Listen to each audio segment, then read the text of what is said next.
लड़का था जिसने बस किताब में एक सोने का इंगेट बना दिया, लेकिन जैसे ही उसने वो किताब एक छोटी लड़की को लौटाई, अगले ही पल उसमें से एक असली इंगेट गिर गया। फिर वो अपने रूम में गया और गोल्ड बार्स ड्रॉ करने लगा। उसकी गर्लफ्रेंड को उसकी ड्राइंग्स बहुत बेकार लगी और उसने वो पेंटिंग विंडो से बाहर फेंक दी। लेकिन तभी आसमान से गोल्डन बारिश होने लगी। रास्ते से गुजरने वाले लोग ये देखकर हैरान रह गए। जब उन्होंने देखा कि जमीन पर गोल्ड बार्स पड़े हैं तो सब उन्हें उठाने के लिए दौड़ पड़े। असल में उस लड़के के पास एक मैजिक ब्रश था जो भी वो ड्रॉ करता उसे रियल बना देता, लेकिन उसे खुद इस बात का कोई आइडिया नहीं था। वो ब्रश एक सेलेस्टियल ब्रश स्पिरिट से आया था जो किसी वजह से ह्यूमन वर्ल्ड में भाग आया था और उस लड़के के ब्रश में छुप गया था। लड़का इस जादू से अनजान था और अपनी बहन के इलाज के लिए पैसों की टेंशन में था। तभी एक दिन उसके दोस्त ने उसे एक खुशखबरी दी। एक अमीर सीईओ की तिब्बतन मास्टिफ डॉग गायब हो गई थी और जो भी उसका पोर्ट्रेट बनाएगा उसे $10 लाख का इनाम मिलेगा। लड़के ने सोचा कि अगर उसकी पेंटिंग सीईओ को पसंद आ गई तो वो अपनी बहन का इलाज करवा पाएगा। वो सीधा सीईओ के मेंशन पहुंचा। वहां कोई नहीं था तो उसने ब्रश उठाया और ईजल पर पेंट करना शुरू किया। उसने जैसे ही फोटो देखकर गोल्डन कॉलर पूरा पेंट किया तभी सीईओ और उसका बटलर वहां आ पहुंचे। लड़का डर गया कि कहीं सीईओ गुस्सा न हो जाए और उसकी चांस मिस न हो जाए, तो वो जल्दी से वहां से भाग गया। जब सीईओ ने आगे बढ़कर वो पेंटिंग फेंकनी चाहिए तो उसमें से गोल्डन कॉलर नीचे गिर गया। ये अजीब चीज देखकर सीईओ और बटलर दोनों हैरान रह गए। सीईओ ने अपने हाथ में कॉलर को ध्यान से देखा और समझ गई कि ये वही है जैसा उसने अपनी मास्टर के लिए खरीदा था। उसी वक्त बटलर ने बताया कि पेंटिंग अब ब्लैंक हो गई है। सीईओ को तुरंत समझ आ गया कि ये सब ब्रश स्पिरिट का कमाल है। उधर लड़का मास्टर पोर्ट्रेट हॉल पहुंच गया। वहां उसकी मुलाकात अचानक अपनी एक्स गर्लफ्रेंड से हो गई जो उसे हमेशा नीचा दिखाती थी। एक्स गर्लफ्रेंड एक अमीर सेकंड जनरेशन लड़के को लेकर आई थी जो इनाम के लिए कंपटीशन करने आया था। जैसे ही लड़का अपनी एक्स पर गुस्सा निकालने वाला था तभी बटलर वहां आया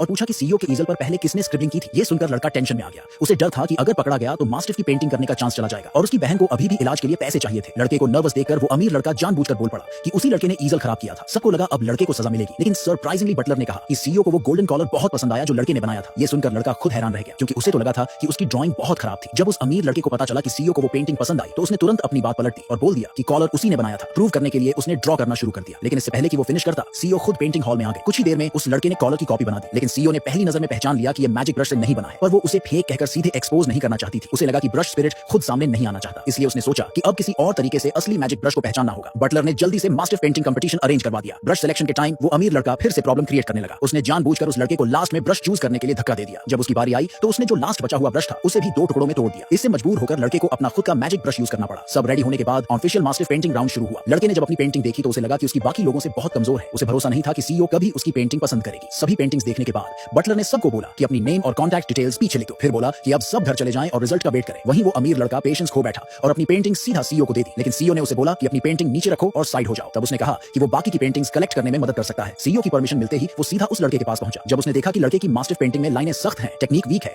और उसमें कोई स्पिरिट नहीं है, तो उसने उसे मजाक बनाकर बोला कि तेरे जैसे इंसान को इनाम के लिए कंपीट करने का कोई हक नहीं है। वहीं उसकी एक्स गर्लफ्रेंड भी हंसने लगी और बोली कि उसकी ड्राइंग तो किसी कैट जैसी लगती है। उसने हाथ बढ़ाया कि पेंटिंग को फाड़ दे, लेकिन लड़का वहां अपनी बहन की जान बचाने के लिए आया था, तो उसने सबके सामने वार्निंग दी कि अगर किसी ने उसकी पेंटिंग को टच भी किया तो वो खुद से भिड़ जाएगा। उसी वक्त सीईओ ने नोटिस किया कि लड़के का स्केचिंग स्टाइल ठीक वैसा ही है जैसा उसने गोल्ड कॉलर वाली पेंटिंग में देखा था। उसे शक हुआ कि शायद यही वही मैजिक ब्रश आर्टिस्ट है जिसे वो ढूंढ रही थी, लेकिन इसके पहले कि वो उसकी मास्टिफ पेंटिंग ठीक से देख पाती वो अमीर लड़का खुद ही आगे बढ़ा और लड़के की पेंटिंग फाड़ दी। अगले ही सेकंड पेंटिंग और उसमें बना मास्टिफ अचानक हवा से प्रकट हो गए।